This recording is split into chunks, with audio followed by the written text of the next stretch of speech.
ఓం శుక్లాంబరధరం విష్ణుం శశివర్ణం చతుర్భుజం ప్రసన్నవదనం ధ్యాయే సర్వవిఘ్నోపశాంతయే.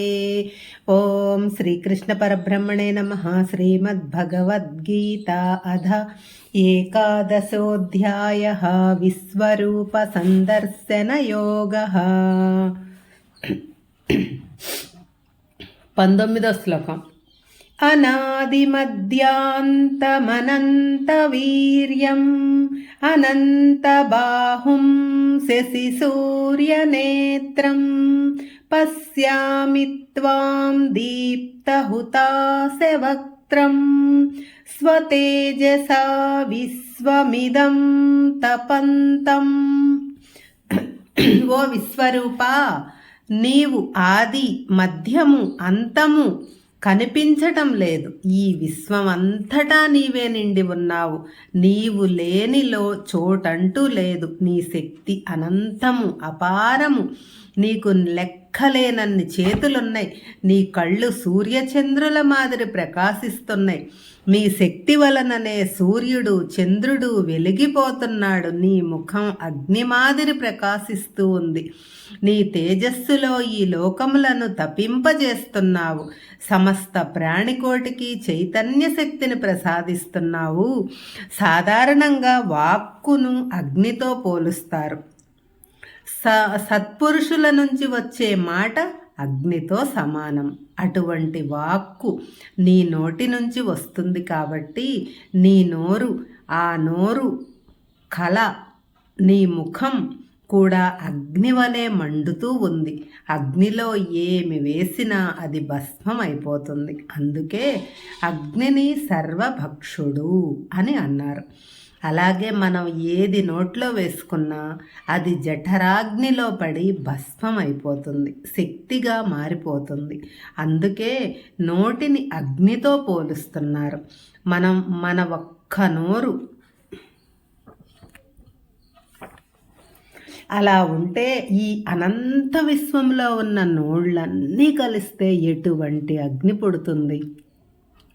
అందుకే విశ్వరూపంలో ఉన్న నోరు, ముఖం అగ్నిలా మండుతూ ఉంది అన్న విభూతిని దర్శించాడు అర్జునుడు. ఓ దేవా, నీ ముఖం నుంచి ప్రజ్వరిల్లే అగ్ని వలన ఈ అనంత విశ్వం అంతా తపింపబడుతూ ఉంది, వేడి పుడుతూ ఉంది. ఇంతకుముందు కళ్ళు సూర్యుడు చంద్రుడు అని అన్నారు, ముఖం అగ్ని అన్నారు. ఇటువంటి ముఖంలో నుంచి పుట్టే వేడి వలన లోకాలు తపిస్తున్నాయి అని దర్శించాడు అర్జునుడు. అంటే ఈ లోకాలకు కావలసిన వేడి, వెలుగు, చైతన్యం, శక్తి పరమాత్మ వలననే వస్తున్నాయి అని అర్జునుడు భావించాడు. 20వ శ్లోకం. ధ్యావా పృథివ్యోరిదమంతరం హి వ్యాప్తం త్వయైకేన దిశచ్చ సర్వాః దృష్ట్వాద్భుతం రూపముగ్రం తవేదం లోకత్రయం ప్రవ్యధితం మహాత్మన్. ఓ మహాత్మా, భూమి, ఆకాశము, అంతరిక్షము 8 దిక్కుల మధ్య భాగంలో నీవు ఒక్కడివే వ్యాపించి ఉన్నావు. నీవు లేని ప్రదేశం అంటూ లేదు. నీ రూపం ఉగ్రంగా, భయంకరంగా ఉంది. ఆశ్చర్యం కలుగుతూ ఉంది. నీ విశ్వరూపాన్ని చూసి నేనే కాదు 3 లోకాలు భయంతో గడగడా వణుకుతున్నాయి. భయంతో కంపించిపోతున్నాయి. ఇక్కడ నుంచి అర్జునుడిలో భయం మొదలైందండి. వీరుడు, పరాక్రమవంతుడు, అత్యుత్తమ ధనుర్ధారి అయిన తాను ఒక్కడే భయపడితే బాగుండదని నేనే కాదు 3 లోకాలు నీ భయంకరమైన ఉగ్రమైన రూపం చూసి గడగడలాడుతున్నాయి అని అంటున్నాడు అర్జునుడు. ఈ శ్లోకంలో ఏకేనా అని వాడారు. అంటే నీవు ఒక్కడివే అంటే పరమాత్మ స్వరూపుడవు, విశ్వ చైతన్యానివి, అంతటా వ్యాపించి ఉన్నావు అని అర్థం. కానీ మనం ఏం చేస్తున్నాము? దేవతల మధ్య భేదాలు అంతరాలు కల్పించి ఆ దేవుడికి మహిమలు ఉన్నాయి, ఈ దేవుణ్ణి కొలిస్తే అనుకున్నది అనుకున్నట్టు జరుగుతుంది అంటూ రోజుకో దేవుణ్ణి పూజిస్తాం. మతాల పేరిట విద్వేషాలను రెచ్చగొడుతుంటాం. ఎవరు ఏ దేవుడిని ఏ దేవతను పూజించినా అంతటా నిండి ఉన్నది ఏకైక శక్తి, ఆ పరమాత్మ ఒక్కడే అనే జ్ఞానం సంపాదించటం అత్యవసరం. 21వ శ్లోకం. అమీహిత్వాం సురసంఘా విశంతి కేచిద్భీతాః ప్రాంజలయో గృణంతి స్వస్తిత్యుక్త్వా మహర్షి సిద్ధసంఘాః స్తువంతి త్వాం స్తుతిభిః పుష్కలాభిః. అప్పటిదాకా శ్రీకృష్ణుడి శరీరంలో అనంత విశ్వాన్ని దర్శించాడు అర్జునుడు. ఇప్పుడు ఇంకొంచెం వివరంగా చెబుతున్నాడు.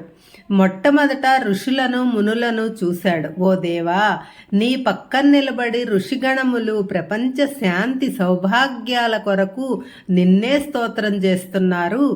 ఋషులకు స్వార్థం అనేది ఉండదు, వారు ఎప్పుడూ లోక కళ్యాణం కోరుకుంటూ ఉంటారు. అందరూ బాగుండాలని ఆ పరమాత్మను ప్రార్థిస్తారు.